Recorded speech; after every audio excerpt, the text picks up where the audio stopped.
qabanne isinii dhiyaannee jirra oduu teenya sammadhuma isitti nu waliin tura isiniin jenna. Oduun nuti qabannee isinii dhiyaannee jirrus mootummaan naannoo Tigraay fi mootummaan Itoophiyaa wal waraansi isaanii jabaatee itti fufee jira. Guyyaa kaleessaa mootummaan Itoophiyaadhaan Maqalee naannoo Tigraay jettiidhaan akka haleelee dhagahame eegasii immoo mootummaan naannoo Tigraay haleellaa humna addaa naannoo Amaaraa ittisa biyyaa irratti gaggeessaa jiruun yoo xiqqaateen namoota 760 ajjeesuu miidiyaaleen Afrikaadhaa gurguddaan gabaasaa jirani. Yeroo ammaan tana wal waraansi isaanii kun hammaachaa kan dhufee fi irra guddaan isaa amma lolli wanni deemaa jiruuf lola daangaa kabachiisifachuu fi lafa ofii deeffachuu kan jiru irratti hundaa'ee akka jiru aktiivistoonni Amaaraa gara fuula Facebook isaanii fi akkasumas Twitter irratti yeroo maxxansan dhagahamaa jira. Mootummaan Itoophiyaa ammoo gama isaatiin wanni jechaa jiru yeroo ammaan tana mootummaa Tigraay wanni haleellaa jiruuf seera biyyattii kabachiisuu fi mootummaan Tigraay juntaan raayyaa ittisa biyyaa irratti gochan taane raawwachuu fi waan raayyaa ittisa biyyaa irratti raawwatan kana akka seera jara oolchuuf kana hojjechaa jira jechuudhaan dubbachaa jira. Haa ta'u warri Amaaraa irra caalaan isaanii yeroo ammaan tana raayyaa ittisa biyyaa jalatti mataa isaanii dahoo godhachuudhaan lafa isaanii deeffachuudhaaf tattaafachaa kan jiru gara fuula Facebook isaaniitii fi akkasumas Twitter irratti maxxansaa kan jiran ta'uu fi wanni ammaan tana lola gaggeeffamaa jiruuf lafa Amaaraa deebisuudhaaf jechuu malee waan biraa akka keessa hin jirree fi seera kabachiisuu wanni jaamu akka hin jirre himaa jira. Yeroo ammaan tana mootummaan naannoo Tigraay haleellaa guyyaa kaleessaa jettiin isaan irratti raawwatteef of qopheessaa kan jiranii fi iddoo gurguddoo Itoophiyaa keessatti mootummaa kana ni laaleessa jedhamee eegamu irratti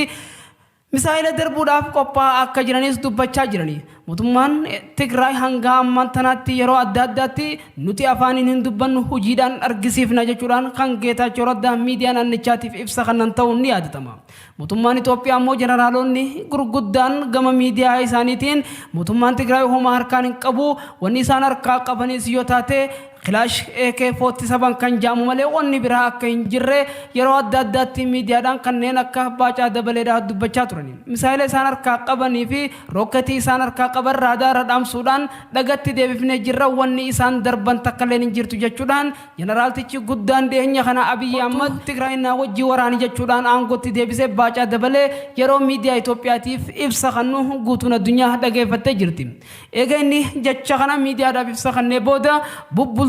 booda misaa'ila naannoo Amaaraa Baardaarii fi Gondaritti darbitee argisiifte. Itti aansuun halkanuma itti aanutti misaa'ila 3 Itoophiyaa odoon ta'in biyya ollaa Itoophiyaa Eertiraatti darbuudhaan qabeenya Eertiraa hedduu barbadeessuu fi akkasumas dirree xayyaaraa Asmaraa idil addunyaa akkasumas gamoo odeeffannoo biyyattiitii fi iddoo teessoo jeneraalota Eertiraa gurguddaa kan barbadeesse yeroo ta'u yeroo ammaan tana warroottan siyaasaa gurguddaan addunyaa tanaa misaa'ila Tigraay irraa akka haasawaa jiran ni beekamu. Egaa Tigraay misaa'ila darbitee asu araaramaaf akka dhiyaachaa jiranis dubbatamaa jira.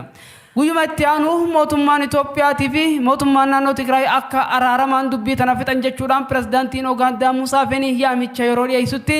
yeroo waamichi kun isaaniif dhiyaatutti pirezidaantiin Ugaandaadhaa waamicha kana isaanii dhiyeessetti itti aanaa muummicha ministeeraatii fi ministeera haajaa alaa ta'ee kan yeroo ammaan tana Itoophiyaa tajaajilu Dammaqaa Mokonnon gara Ugaandaatti imale. Haa ta'u warri Tigraay gara sitti hin imalle. Yeroo Dammaqaa Mokonnon gara Ugaandaatti imalu pirezidaantiin biyya Ugaandaadhaa gara Tiwutara isaaniitiin kan maxxanse biyyi Itoophiyaa keessatti amma wal waraansi hamaan deemaa jiru kun gara mariitiin furamuu qaba jechuudhaan lolli ammaan tana Itoophiyaa kaaba keessatti deemaa jiru kun yoo mariidhaan hin furre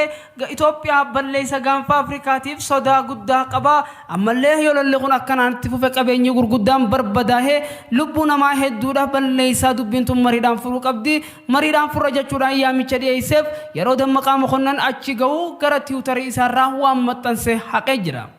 Wanni pirezidaantiin Ugaandaan Tiwutara isaanii irratti maxxansan biyyattii tana keessatti yeroo ammaan tana sirna federaalizimiitiin buluutu irra caala sirni saba tokko tajaajilu gonkuma biyya keessatti dhaabbachuu hin qabu kan jeerra. Gosanni warri naftanyaadhaa halkanii fi guyyaa iyyuudhaan waan inni Tiwutara isaa irratti maxxanse san akka haqu godhani. Pirezidaantiin Ugaandaadhaa hanga ammaan tana waan Tiwutara isaa irratti maxxanse maaliif akka haqee fi jechi keessa jiru maal akka ta'e hin beekamu. Yeroo Dammaqaa Mokonnon achiin bahee marii gaggeessan irratti fuula Tiwutarii isaarraa kan haqe yeroo ta'u Prezidaantii Ugaandaa hanga ammaan tanaatti dubbii tiwutarasaa haqsiiftee ifatti gadi baanii hin dubbanne. Itti aanaa muummicha ministeeraatii fi ministeerri haajaa alaa obbo Dammaqaa Mokonnon kan yeroo ammaan tanaa aangoo lama qabatee Itoophiyaa tajaajilaa jiru. Mariisa Ugaandaa yeroo gaggeessee xumure booda kallattumaan karaa biyya Keeniyaatti imaluudhaan Prezidaantii Uhuru Keenyaattaa kan biyya Keeniyaatti wajjin marii akka gaggeessan argamee jira. Prezidaantiin Keeniyaadhaa hanga ammaan tanaa marii isaanii waan gaggeessan hin dubbatinii fi Keeniyaatii fi biyyi Itoophiyaa hanga ammaan tanaa gammachuu akka walitti hin qabne beekamaadha. Itoophiyaa fi Keeniyaan waldhabdeen isaanii kan eegale biyya Soomaaliyaatii fi Keeniyaan waldhabdee lafarratti kan jiru yoo ta'u mootummaan Itoophiyaa lafti Keeniyaan harkaa qabdu gara Soomaaliyaa akka deebitu jechuurraan kan ka'e mootummaan Keeniyaadhaa Itoophiyaa irratti qirii jabaa kan qabdu yeroo ta'u yeroo ammaan tanaa wal waraansa Itoophiyaa keessatti deemaa jiru. Kaaba Itoophiyaatti wal waraansi guddaan deemaa jiru kun biyyoota ollaa irratti garagalchuu qaba jechuudhaan shakkii qabu muummichi ministeeraa biyyattii ergaa isaa luqee isaa biyya keessa ergachaa akka jiru argamaa jira. Bifuma kana yeroo ammaan tanaa pirezidaantii Keeniyaa Uhuru Keenyaattaatii fi ministeerri haajaa alaatii fi akkasumas itti aanaa muummee ministeera Itoophiyaa obbo Dammaqaa Mokonnon biyya Keeniyaa keessatti argamuudhaan haala ammaan tana Itoophiyaan keessa jirtu marii pirezidaantii Keeniyaa wajjin akka gaggeessaa jiru mul'achaa jira. Akkasumas luqeen muummicha ministeera Itoophiyaa yeroo ammaan tana obbo Gadduu Andargaachoo biyya Jabuutiitti akka argamu obbo Gadduun marii ammaan tana pirezidaantii Jabuutii waliin gaggeessaa jiru. Lola ammaan tana kaaba keessatti gaggeeffamaa jiru kana biyyoonni Afrikaa sodaa hamaarra kan jiru yeroo ta'an lolli kun lola seera kabachiisaati malee lola biraatii miti sodaatinaa fi ammaas akkasumas lolli ammaan tana gaggeeffamaa jiru kanarratti biyyoonni gaanfa Afrikaa igaadiin dhiibbaa akka irratti gadi hin gaggeessineef luqeessaa ergatee akka biyyoonni tasgabbaanii fi isa cinaa dhaabbatan mariidhaaf gaggeessaa akka jiru himamaa jira. Muummichi ministeeraa yeroo ammaan tanaa yaaddoo hamaa keessa kan galee fi Itoophiyaan yeroo ammaan tanaa gara wal waraansaatti deemaa kan jirtuu fi mootummaan naannoo Tigraay misaa'ila darbachuudhaan Itoophiyaa irra dabree biyya Eertiraa akka barbadeesses kan argamee fi yaaddoon gaanfa Afrikaa balaa keessa seenti jechuudhaan warri gaanfa Afrikaa yeroo ammaan tanaa yaaddoo hamaa keessa seenuudhaan mootummaan Itoophiyaa dubbii tana gara mariitiin furuu qabdi lolli dhaabbachuu qaba qabeenyaa fi lubbuu namaatis hedduu barbadeessaa kan jirurraa kan ka'e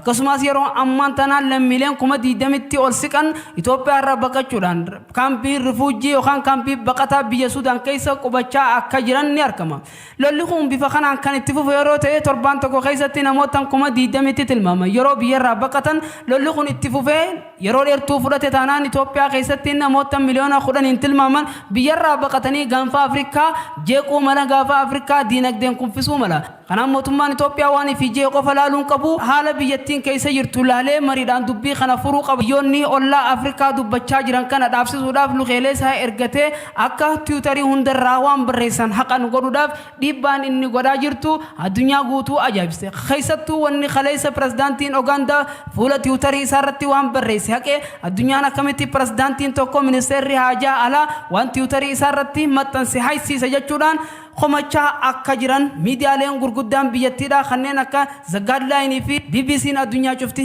gabaasaa jiran. Dubbiin tiwutara haysiisituun hanga ammaan tanaa pirezidaantiin biyyattii gadi baanii waan haqaniifis dubbachuu baatan garuu immoo gara mootummaa Itoophiyaatiin kadhaadhaan akka wanni sun tiwutarirraa haatu godhamee jira. Mootummaan Itoophiyaadhaa marii yoo taates harkuma lafa jalaatiin goona malee gara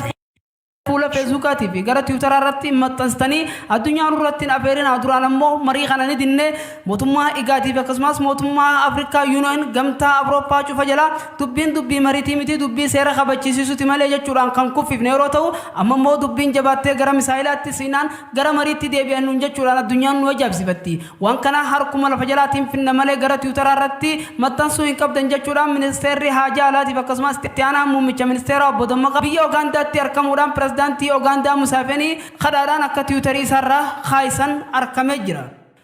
Kanuma wal qabatee yeroo ammaan tana Itoophiyaa wal waraansa kanarraa dhaabbachuu qabdi jechuudhaan pirezidaantiin Naayijeeriyaa duraanii kan ammaan tana aangoo gubbaan jirre mootummaan lamaan gara araaraatiin dubbii furachuu qaban jechuudhaan Naayijeeriyaa irraa gara Itoophiyaatti akka imalaa jiru miidiyaaleen gabaasaa jirani. Guyyaa kaleessaa miidiyaaleen addunyaa kanneen akka Aljazeeraa yeroo gabaasan mootummaan Itoophiyaa dubbiin tun dubbii sobaati jechuudhaan gadi baatee kijiba isiitti baartus dubbiin dubbii kijibaa taatee mul'achuutu irraa mul'ata. Ammoo yeroo ammaan tana pirezidaantiin duraanii kan Naayijeeriyaa Itoophiyaatti akka imalee fi mootummaan naannoo Tigraay fi mootummaan bilisiginnaadhaa dubbii isaanii araaraan fixuu qaban jechuudhaan qabeenyi gurguddaan biyyattiidhaa yoo mootummaan kun lamaan wal waraansa kan itti fufu yeroo ta'e qabeenyi waan baduuf akka dubbitan araaraan fixaniif akka dubbitan araaraan fixan jechuudhaan gara Itoophiyaatti pirezidaantiin Aljeeriyaa kan duraanii imaluudhaas miidiyaaleen gurguddaan kanneen akka Zagalaayinii fi BBCdha gabaasaa jiran. Mootummaan Itoophiyaa duraan ashafir jechuudhaan harkan kan nadhu zarraaf akaakii jechuudhaan iyyaa ture amma dubbiin akkas hanqattee gara araaraatti ofii deebuus irratti mul'achaa jira. Haa ta'u garuu dubbiin araaraatu yeroo dubbatamtu mootummaan Itoophiyaa wanni araaraa hin jirtu jechuudhaan kaadiroota isaa miidiyaa irratti gadi baasee akka iyyanii fi harka garaa jalaatiin ammoo dubbii araaraa akka oofaa jiru mul'achaa jira. Gabaasni barreeffama kana OMNtu gabaasee ajjecha raawwatame kanaan lubbuun Oromoota 46 dabruu himan jiraattonni odeeffanne. Gocha kun daranuu kan hammaate erga gaafa itti aanaan muummicha ministeeraa Dammaqaa Mokonnon sabni Amaaraa hidhachuu qaba jechuun dubbateeti kaasee milishaa fi hidhattoonni gumuus kanneen nama gogaan isaa diimaa fi magaala ta'e kamiyyuu irratti tarkaanfii fudhachaa jiru jaani. Dhumarratti jiraataan Matakkal kun dhaamsa miidiyaalee biyyattiitiif dabarseen shanyii fi saba filtanii boo'uu dhiisaa sabaaf sablammoota Itoophiyaa hunda ija tokkoon laalaa jechuun dhaametii jira.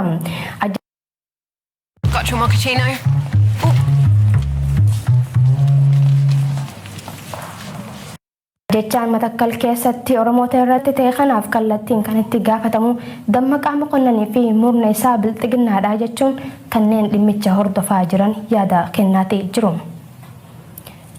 Uummanni Oromoo guutummaan guututti socho'ee murna humnaan biyya bulchaa jiru kana hundeen buqqisuu qaba. Akkasumas caasaa isaa jala hamma gubbaa jiran mara diiguu qaba jaan qeerroon magaalaa Asallaa. Murni kun isa kaleessa qeerroo Oromoo rasaasaan ajjeesaa bahedha. Kanaaf uummanni Oromoo yeroo kennuu fi osoo hin taane fincila addaan hin cinne gaggeesse mirga abbaa biyyummaa ofii goonfachuu qaba jaan qeerroon Asallaa yaada isaanii OMN'f kennu. Biyyattiin waraana waliinii gaggeessaa jirtu kana keessatti tooftaa tolfachuun uummata Oromoo cabsuu waan akeekatameef Oromoon of dagatee rafee buluu hin qabu kan jaan qeerroon Asallaa wayita waraanni Oromiyaa gadi lakkisee kaaba biyyattiitti deemaa jiru kanatti uummanni Oromoo murna sirna nafxanyaa gad dhaabaa jiru kana fonqolchuu qabaa jaani. Itti dabaluun kaayyoon lola kana fedhii nama dhuunfaa tokko jirra oolchuuf gaggeeffamaa kan jiru ta'uu eeruun kana keessatti Oromoon meeshaa waraanaa hidhatan dhimma nama dhuunfaaf loluu dhiise uummata ofii bira yeroon dhaabbatan amma ta'uu dubbatani. Murni abbaa irree humnaan biyyattii dhuunfatee bulchaa jiru tibbana lola uummata Tigraay irratti bane sababeeffachuun waraana isaa Oromiyaa keessatti uummata Oromoo fixuun dararaa ture funaanee gara Tigraayitti geessaa jiraachuun gabaafame. Uummanni Oromoo carraa kanatti fayyadamee tokkummaadhaan ka'ee qabsoo finiinsuun murna kana hundeen buqqise caasaa isaa gandoota kaasee amma gubbaa jiran diiguu qabaa jaan qeerroon magaalaa Finfinnee irraa dubbifna. Kaabinoonni aanaa fi caasaan gadi jiran martinuu sodaa guddaa keessa galanii waan jiraniif kanaaf isaan kanneen irraa fagaachuu osoo hin taane itti dhiyaannee tooftaadhaan akka isaan gara uummata isaaniitti dhiyaachuun wajjin ka'an gochuun cancalaan murna kanaa kukkutuu qabnaa jaani. Yeroo kanatti fayyadamuun qeerroon Oromoo fi uummanni Oromoo hooggantoota siyaasaa keenya kanneen saba isaaniitiif jecha jireenya isaanii dhiisanii mana hidhaatti dhukkubsatanii rakkachaa jiran kanneen akka Jawaar Mohaammed, Baqqalaa Garbaa fa'aa fincila guddaa gaggeessinee harka diinaatii baafachuu baanne cancalli ukkaamsaa nurratti hammaatee buluun shakkiin qabuu jaan qeerroon shaggar kunneen. Kanaafuu uummanni keenya kan dur caalaa jabaachuun qeerroo cinaa hiriiree hojiidhaan waan tokko agarsiifne hidhamtoota keenya baraaruudhaan mootummaa mataa keenyaa Oromiyaa keessatti gadi dhaabbachuu qabnaas jaaniitii jiraniin. Uummanni Oromoo osoo hayyoonnii fi hooggantoonni isaa badii takkaan malatti mana hidhaa keessatti dararamaa jiran deebi'anii manatti galuu hin qaban. Bakka takkatti wal dhageettiidhaan ba'anii falmachuu qaban jechuun qeerroowwan nageellee Booranaa yaada isaanii OMN'f kannan ibsan. Qeerroowwan keessaa namni bilbilaan dubbifne tokko akka jedhutti yeroo mootummaan bilxiginnaa fi TPLF olaantummaa isaanii walitti agarsiisuuf jecha waraana walitti banan kana uummanni Oromoo ammoo caasaalee gandaa fi aanaa kan mootummaa abbaa irree kana utubee uummata keenya hiraarsutti jiru of harkatti galfachuun qe'ee ofii dhuunfachuutu irraa eegamaa jaani. Caasaaleen amma jiru kama yeroo mootummaa TPLF san ummata keenya dararaa turaniitu ammallee gandarraa hanga godinaatti ummata keenya dararaa jira kan jiru ummati keenya kun gufuu qabsoo ummata Oromoo warreen ta'aniif warreen gabrummaan ummata Oromoo irraa akka hin baane taasisaniif taasisaa jiran keessa tokko caasaalee gandaa ta'uu qeerroon dubbifne kun yaadachiiseetii jira. Abdiin hoggantootaa fi hayyoota keenya kanneen manni hidhaa osoo isaan hin daangessin mirga saba isaaniitiif falmataa jiran kan dhugoomsuuf uummanni Oromoo qabsoo Oromiyaa dhuunfannaa irratti fuulleeffachuun sirna abbaa irree kana ofirraa buusuu qabaa jechuun qeerroon nageellee Booranaa irraa dubbifnee himaniitii jiran. Godina Walloo aanaa baatee keessatti hidhaa fi dararaan uummata nagaa irratti gaggeeffamaa jiru cimee itti fufee jiraachuu maddeen keenya garasii dubbifne ifoomsani. Godinicha keessatti haalli nageenyaa daran hammaachuun wal qabatee bobbaanee galuu sadaa cimaa keessa jirraa jiraattota jidduu kanneen yaada isaanii OMN filatan. Torbaan dabre keessa liyyuu poolisiin naannoo Amaaraa fi poolisiin idilee waliin ta'uun miidhaa kan dhaqqabsiisan yoo ta'u ammas taanaan rakkoon nageenyaa godinicha jiru kan hin furamin ta'uu dubbatu jiraattonni. Lola kaaba biyyattii irratti gaggeeffamaa jiru kanaan wal qabatee keessumattuu Oromoota Walloo irraa Oromoon naannoo Oromiyaa keessa jiraatan ijoo fi libsachuu hin qaban jaan akkuma Oromoota Matakkal irratti duulli duguggaa sanyii gaggeeffamaa jiru Walloottis mudachuutu mala kan jaan qeerroon Walloo OMN bilbilaan dubbise uummanni Oromoo qe'ee fi daangaa isaa qalbiidhaan to'achuun barbaachisaadha jaan. Oduun ammaaf qabnu kanuma oduu biraatiin hanga walitti dachaanutti nagaan nu turaa isinin jecha odeeffannoo keenya